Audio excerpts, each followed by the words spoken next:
Hey, I am Dr. Jarika Dodd, founder and CEO of Your Pharmacy Advocate, as well as the executive editor of PharmaSis magazine. Somebody asked me the other day, they were like, "So it's your magazine?" I was like, "Yeah, it's my magazine." So, I don't have the most recent, but, I keep versions close to me. Yes, it's my magazine. And I love, love, love that I have the capability to have a platform for other women in pharmacy to, number one, show their face, number two, be celebrated, and number three, for them to market themselves in their business. We don't think about marketing. Like, that's an afterthought. If you're inside of my group, Women in Pharmacy What's Next on LinkedIn, if you're not, I hope you send me a request to join the group.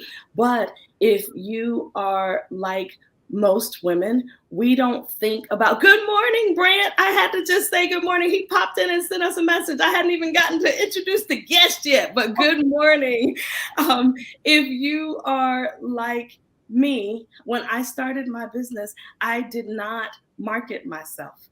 I thought, no, that's not important. And so I was running after more education, more certifications, and trying to make sure that I was able to fulfill even better. But you know what?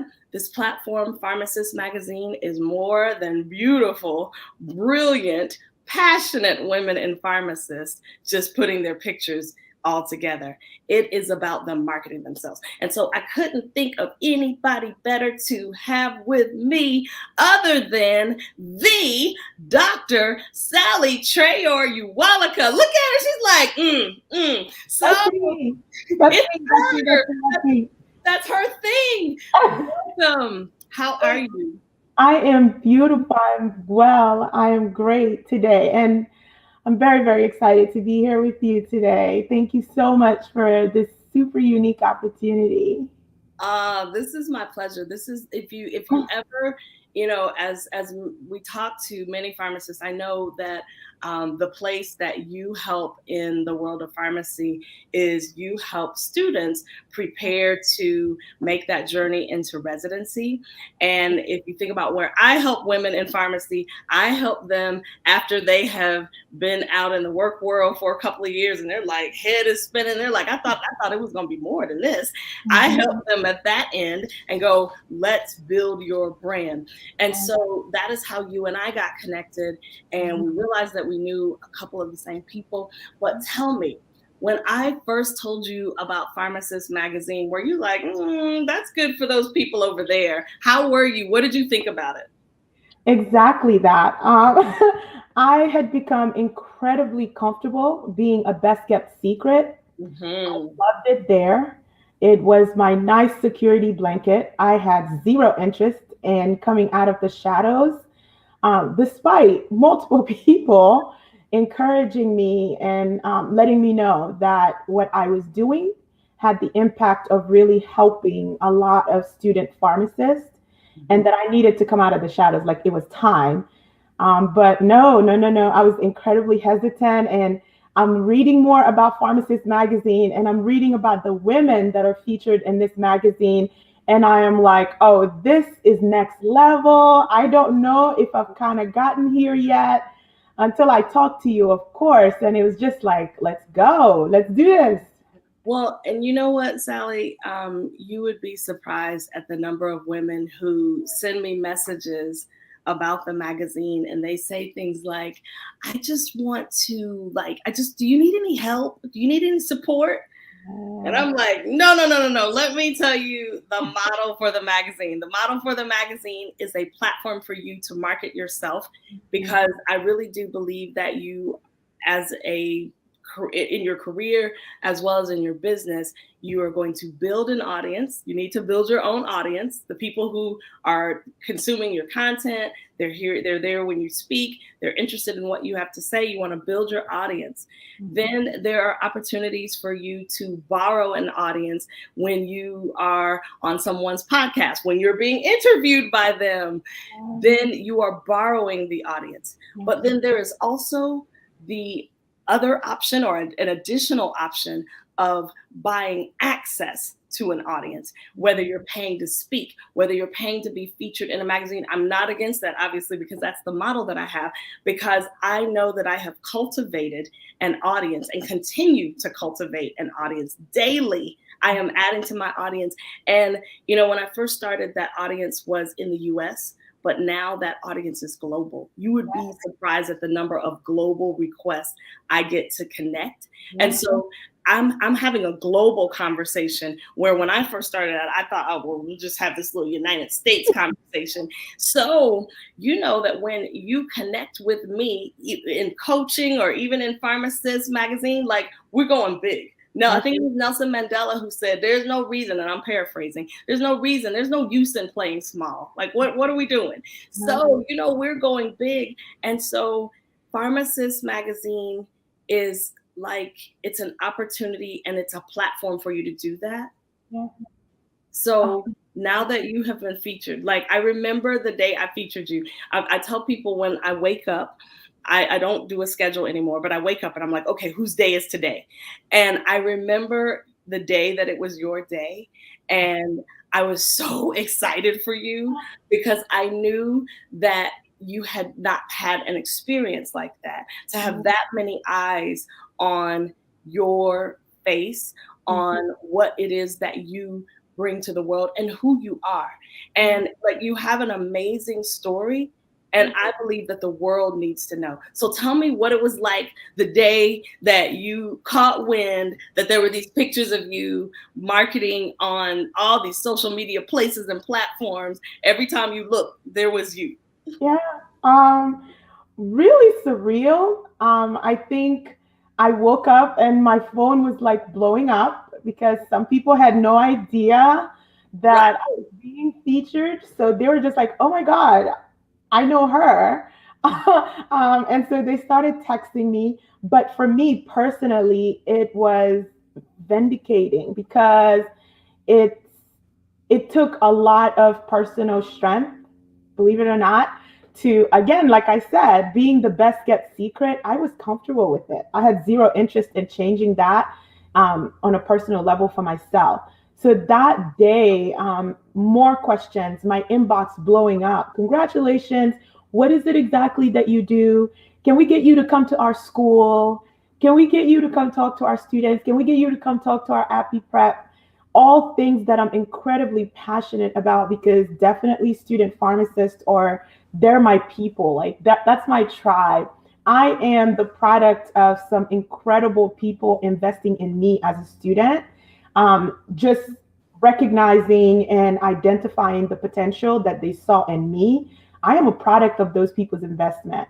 And so the opportunity to pay that forward and to really, really help these students actualize and come into their own, it's so rewarding and it's so amazing. And to really now be having conversations on really high level that will allow me to really, really come into my own and do this on a public stage, out of the shadows. All of that is because of this one decision to really lean into that fear of, I'm afraid to come out of the shadows, and meeting you and your encouragement and your phenomenal encouragement and coaching, and just saying, like, we're doing this, you need to do this, it's time, it's time, it's time. But it was amazing. And I wish it for so many more people. If you're a woman, there's a lot that we are balancing as women, caregivers, taking care of ourselves. And then, and on top of all that, the audacity that, I think I can also start and run a successful business. So I don't want anyone leaning into that fear. I don't want anyone feeding into it. I want you to just confront it head on and do it, because trust me, if you're solving a problem, your people are out there and they're just waiting for you. And so in all that you said, there are 2 points that I want to hit on. So the first is, talk about when we met, because when we met, and I don't even know how it was you told me your story, but what did I tell you? Because it's chronic women in pharmacy. And I mean, obviously I talk about women in pharmacy because, that's the area of professionalism that I'm in. But I remember you telling me these grand plans and these amazing things that you do for students who are pursuing residency and interviewing and all of that. And so, we're going to get to that in a second. But tell the people and remind me what I said when I heard your grand plans for everyone else. Oh, the grand plan for everyone else. And I believe you were just like, hold up, that's it. We're doing this. I was like, oh, okay, you're convinced. But I think it was also reassuring me that these insecurities and these thoughts I was having about not wanting to come out, it's not unique to me. Like, I am not the only one. And you may remember that I said, before you can help someone else on their story, you've got to tell the world yours. I think I remember saying, there's a movement in you. Yeah. Like, it's more and it's deeper. It's interesting. And I actually said to her yesterday, I was like, I can't wait for you to meet my other coaching clients, because I had a new client start recently, and she was saying, I was saying, these are some people that you may want to consider connecting with on LinkedIn. And she was like, oh, I'm a member of that organization. I was like, no. When you play and you run with Jerika Dodd, we are not just satisfied to be members of the organization. We want to know the CEO. We want to know the president. We want to know who's the head of marketing. We want to know. I'm a member of that organization. No. We need to know. We need to connect. Because what do I say? I believe that the way our profession is going, there's not going to be a job for everyone. I believe that it is literally going to come down to how creative are you, and what relationships do you have? Do you have relationships with people? So I said to her, no, it's not enough just to be a member. No. I used to, no. We're going to be more than a member. They're going to know who you are. Member number 1092. They're going to know who you are. No, we know her. Nonetheless, I remember saying to you that you have a movement inside of you. You have a nonprofit movement for patients who suffer with kidney disorders back in your home country. You have a movement here, and I know that you would never say it, so I'm going to put it on blast right here. Tell the people who watch this video live, or the people who come back and watch the replay, tell the people what your match rate is over the last 6 years of helping students. And we know that residency game is competitive. I'm more in tune to it now that I know you. Like, these people seem like they're going to lose their life if they don't get matched, and it's like the end of the world. And I imagine that at that time in your life, it's the biggest thing going on. And I totally get it. I think it has really become a commodity of such. And so you have people feeling like if they don't get matched to a residency, that it's the end of the world. And I mean, I think residency is great. I'm the product of a residency. It wasn't like that then. Nonetheless, tell the people in these streets in these streets. Tell the people what your success rate is for students who come out of your program matching with residencies. Absolutely. Over the past 6 years, I have absolutely. Yes. Absolutely. Over the past 6 years, my overall match rate has been 96%. 96%. So all these students out here that are like, oh my God, I don't know. They need to be like talking to you now. If they're thinking about doing a residency or entering into residency in 2023, now's the time that they need to be like connecting with you, trying to get on your calendar, showing up to any workshop that you offer, because if that's the route that you're going, then at least invest in yourself. I just did a video this morning about investing in yourself. And oftentimes we, as women in pharmacy, we invest in more education, but we don't invest in the softer skills. We don't invest in the places that pharmacy school did not have the opportunity to train us, because I mean, there's only so much you can put into a curriculum. They cannot teach you everything.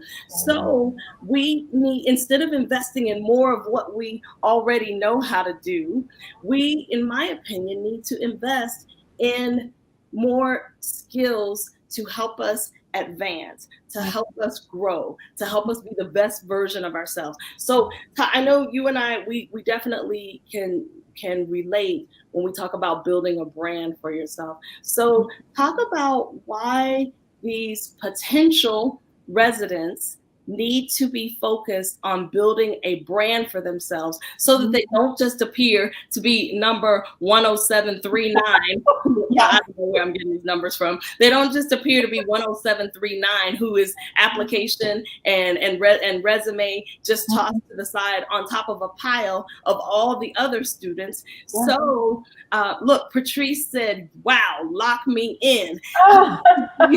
So talk to these students, like, this, I'm gonna be quiet. I might even go off camera and just let you do it. I'm gonna let you talk. I'll come back, I promise. I won't leave you out there by yourself for long, but I'm gonna let you talk to these students about why they need to build a brand and stop just showing up being number 10739 on the top of the stack of resumes. Tell them why. Because I think the biggest misconception about building a brand is that people focus on building a reputation instead of focusing on building a personal brand. These two things are very different things, and it takes a little bit of work for someone to explain the difference between these two things. Reputation is simply what you're known for, what people know you for, what people can count on you for. You're going to be their first call. That's your reputation. You do this, you don't do this, you're well at this, you're not well at this. Personal branding is a little different from that.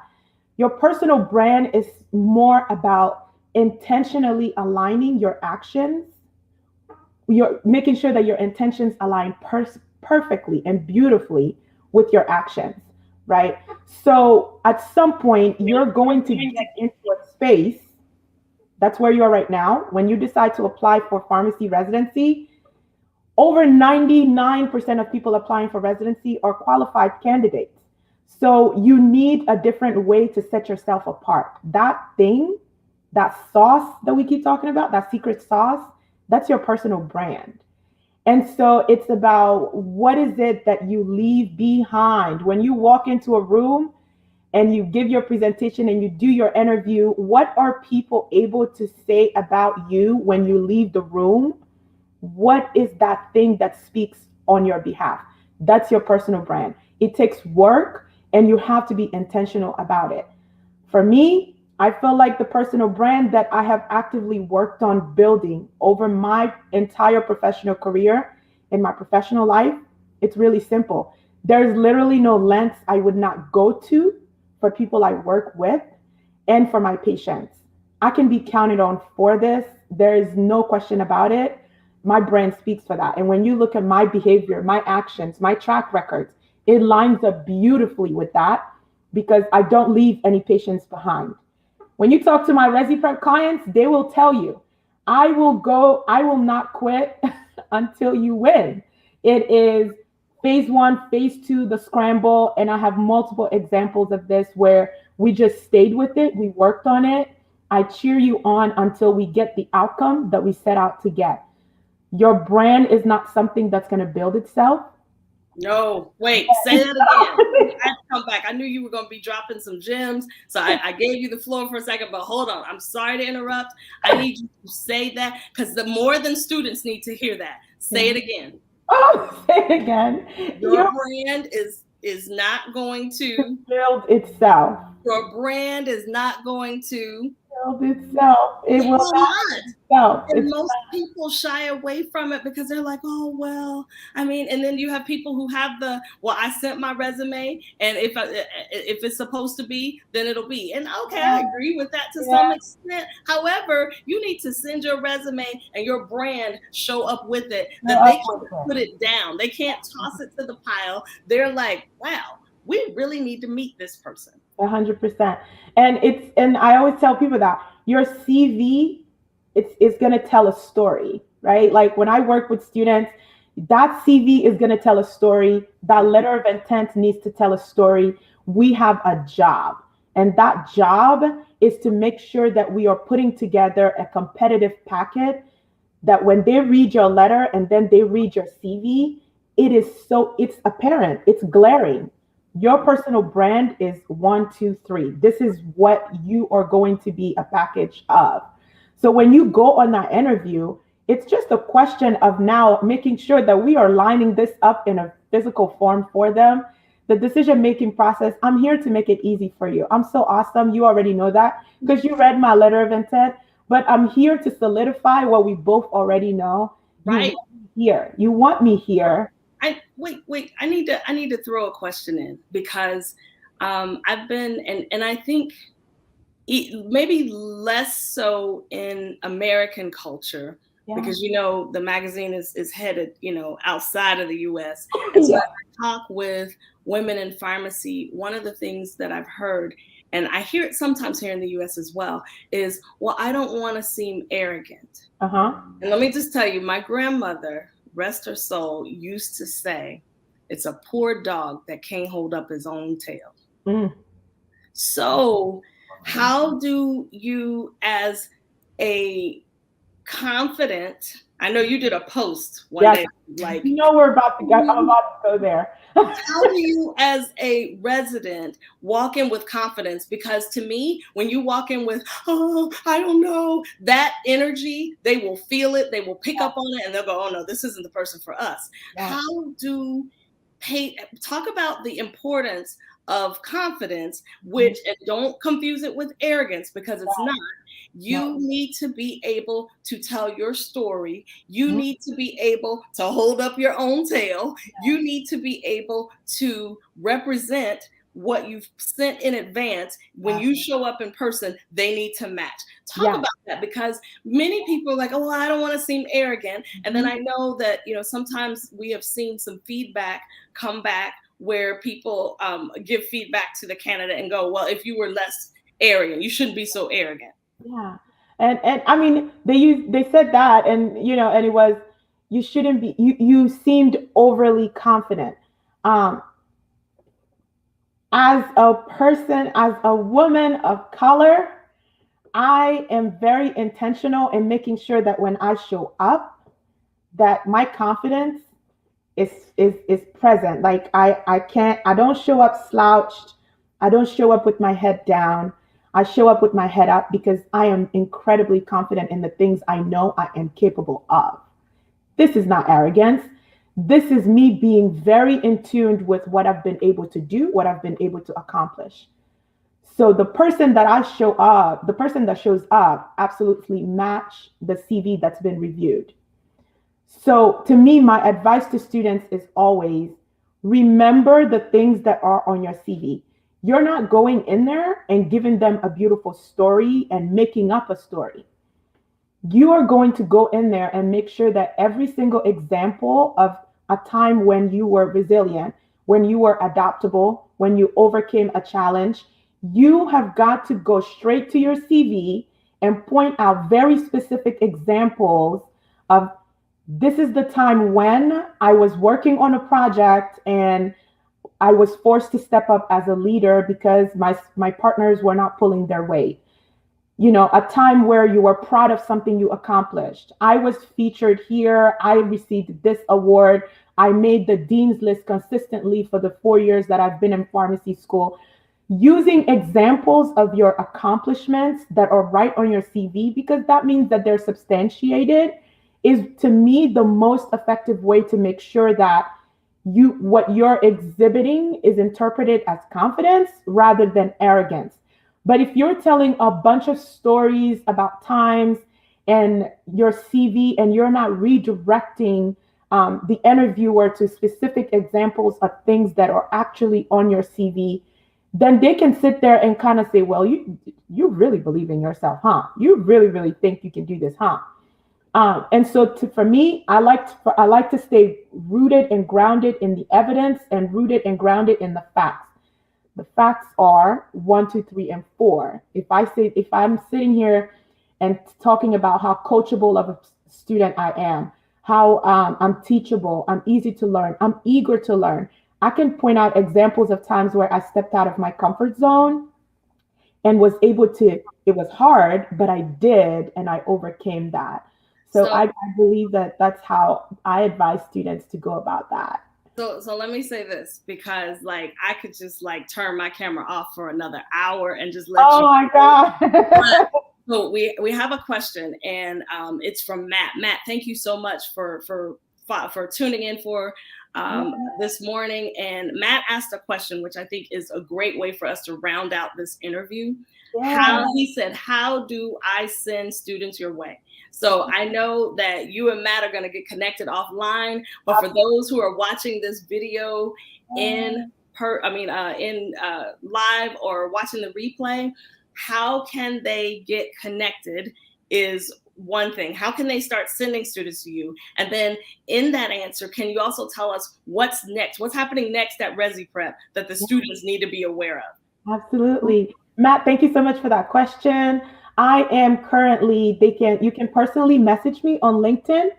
That is Saley Traore-Uwalaka, or ReziPrep 360 on LinkedIn, on Instagram, as well as TikTok, and a YouTube channel. But all emails can be directed at info@resiprep.com. And that email again will be info@resiprep.com. And I will absolutely follow up with you in more detail about how the students could be directed to me. What's next for ReziPrep? I am actively accepting registrations right now for the 2022-2023 application cycle. We start early because the longitudinal workshops and working with you guys all the way up until the fall has proven indispensable in keeping the program successful. So info@resiprep.com again is step one in initiating that conversation with me to enroll. There are several workshops that I will be hosting. There is a group on LinkedIn, guys. It is called it is Residency and Fellowship Corner. Please join the LinkedIn group. This is going to be a huge space where I will be doing a lot of teaching, a lot of mini teachings, and giving you information and bits and pieces that are going to be digestible, and also increasing access to myself and my services. And so just hit me up. Hit me up.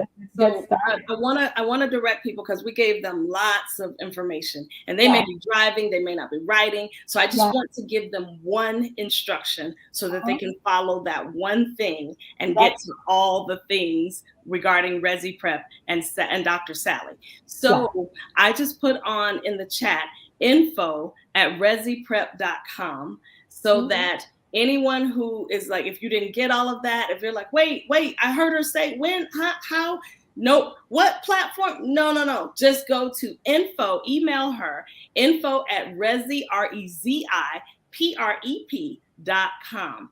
And Saley will give you all of the details about how to get connected and how to prepare yourself for the journey that you're undertaking in going after your next step with residency. So with that, Dr. Saley, I am delighted that you were here today. We will definitely, this video will be on several platforms, on Facebook, on Instagram, on YouTube, on LinkedIn, and those who are don't see, the thing is that if they wait until it's time to apply for the residency, that's too late. Now is the time to get ready to work on it, to build your, let's call it your resident brand. And I heard you mention the name of your group.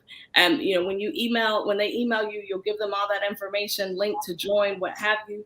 But just imagine it's a group for pharmacy postgraduates to jump in there, because maybe you're interested in residency. What about the people who are like, what, a fellowship for me?